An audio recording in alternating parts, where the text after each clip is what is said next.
buonasera a tutti i presenti.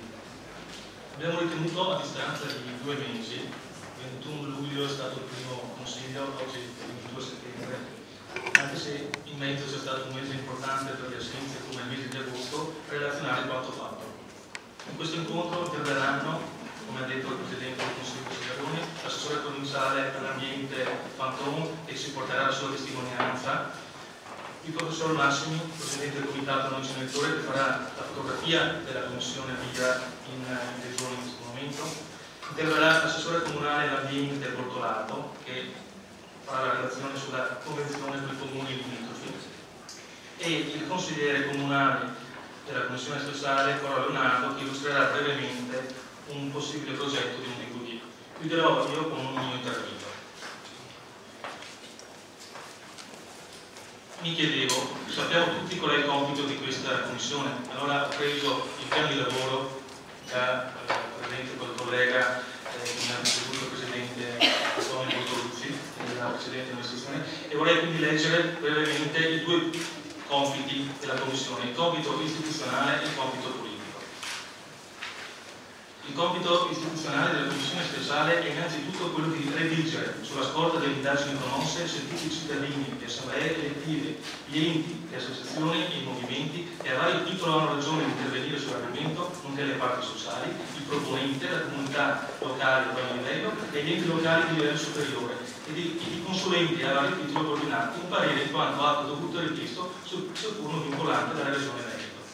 Il compito politico della Commissione Speciale è di promuovere, di concerto con l'amministrazione comunale e i soggetti attivi del territorio, tutte le azioni atte alla più capillare informazione dei cittadini modenesi sulla materia, da attuarsi come interventi diretti quali assemblee e incontri pubblici, incontri tecnici, insieme alla predisposizione di strumenti di informazione, comunicazione, convocazione e riassunto finale della valutazione fatta in merito ai costi economici ed ambientali, nonché al coordinamento delle azioni e alla partecipazione ad iniziative su scala più vasta di concerto con le comunità locali limitrofi.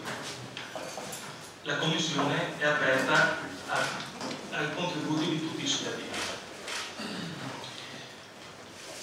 Non nascondo le difficoltà iniziali che abbiamo avuto come Commissione all'inizio, d'altronde eravamo un po' tutti nuovi in questo ambiente. Bisognava anche rimettere in moto una macchina rimasta ferma a causa del commissariamento 1 anno e mezzo. Da subito abbiamo attivato sul sito internet del Comune un link che si collega al sito Comitato Non Inceneritori, dove il consigliere dell'internet e abbiamo esposto in piazza Donatori di Sangue il vecchio striscione 7 metri per 1 non inceneritori. Mi rendo conto che visivamente è ben poca. In questo periodo, però, permettetemi, abbiamo seminato. Abbiamo lavorato molto sulle relazioni con i comuni vicini, Porto Deltino, Casale, Marcompre, Ganziola. Ci siamo incontrati più volte con i comuni di Silea e con i loro rappresentanti. Abbiamo, e questa è la cosa, permettetemi, che ritengo più importante, in questo periodo abbiamo fatto squadra. Mi rivolgo ai colleghi della Commissione Speciale quando mi hanno eletto il 21 di luglio. Se vi ricordate cosa disse lui, no? Dicevo, il tema inceneritore non è un tema di destra o di sinistra, non è un tema di maggioranza o opposizione, non è un tema che riguarda una parte della città. Abbattiamo le barriere politiche. Quando vinceremo questa battaglia, perché la vinceremo, non sarà la vittoria di un sindaco, di una giunta, di un comitato, ma sarà la vittoria di tutti i moglianesi e noi in questo caso. E allora permettetemi un ringraziamento al Comitato Non Inceneritore ed in particolare al suo preziosissimo Presidente, il professor Massimi, perché è grazie anche a lui che oggi siamo una squadra, a differenza di 2 mesi fa che eravamo semplice gruppo. Lo conferma, permettetemi, le code ai gazebo che sabato abbiamo visto, no?